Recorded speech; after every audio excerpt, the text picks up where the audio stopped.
Hi there, my name is Dominic McDermott. I work full-time for the boss, well, for God. I just want to share with you about how that came about. So the last 15 years I've been working as a locksmith carpenter in 2 prisons, and again evangelizing in the prisons, running small groups of prisoners and staff. But then one day I was standing next to an oak tree near our works office, and the leaves began to fall off the tree, and every time that happened I heard out with the old, in with the new, and understood this related to my work. So I said, God, you want me to cut down a bit at work? And he said, no. When all the leaves on this tree are gone, you'll be gone too. And I said, gone or just gone? And he laughed at me and said, just gone.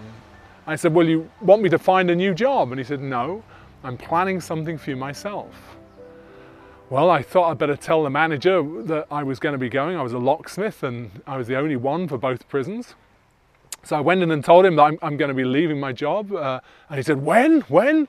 I said, well, I don't know exactly. And he said, well, give me a clue, roughly when? I said, well, you see the oak tree just out here? When all the leaves on that tree are gone? And he said, what? Who told you that? I said, the boss.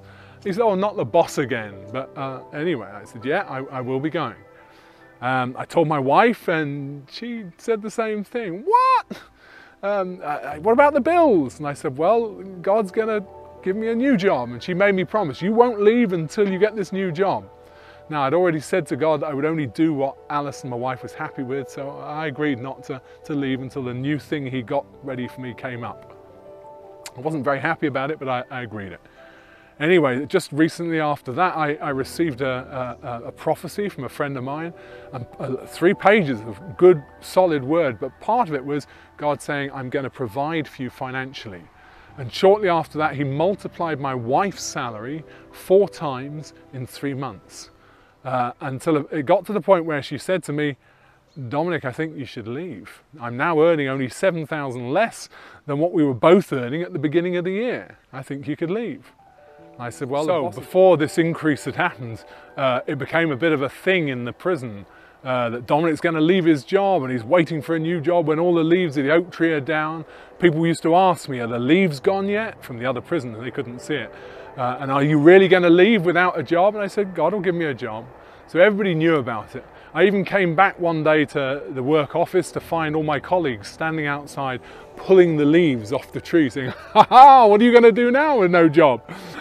Anyway, I trusted God was going to do it, so I waited. On this day, when my wife finally said, I think you should leave, I was driving to work and praying, Lord, show me, should I leave now? Is this the time? And I came across temporary traffic lights. You know, they were digging up the road, put the temporary traffic lights on red, so I sat waiting and waiting and waiting. And eventually I thought, these lights are broken. I drove through the lights, and sure enough, the other side was also on red. So I'm driving along to work, still asking the question, Lord, what do you want me to do? Give me a sign, give me a sign.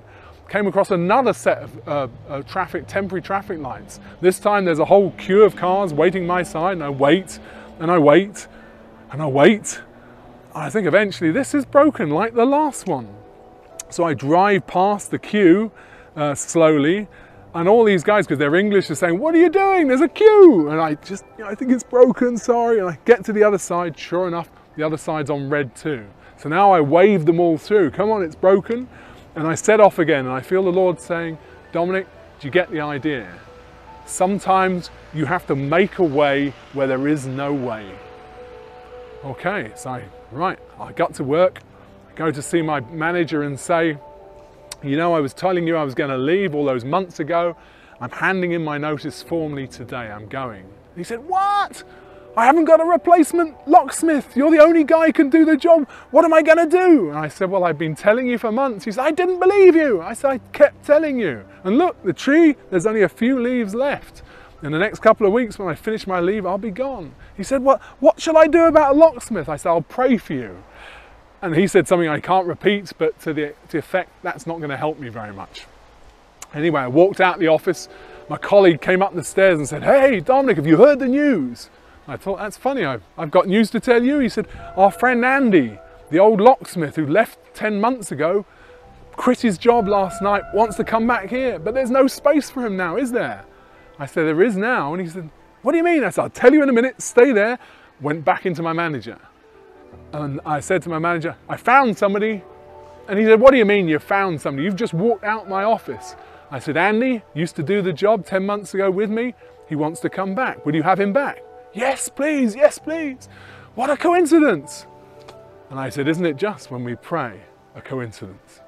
So Andy came back, had his job back. 2 weeks later, last leaf came off the tree. I left and worked now full time for God, working for the unity of his body as he asked me.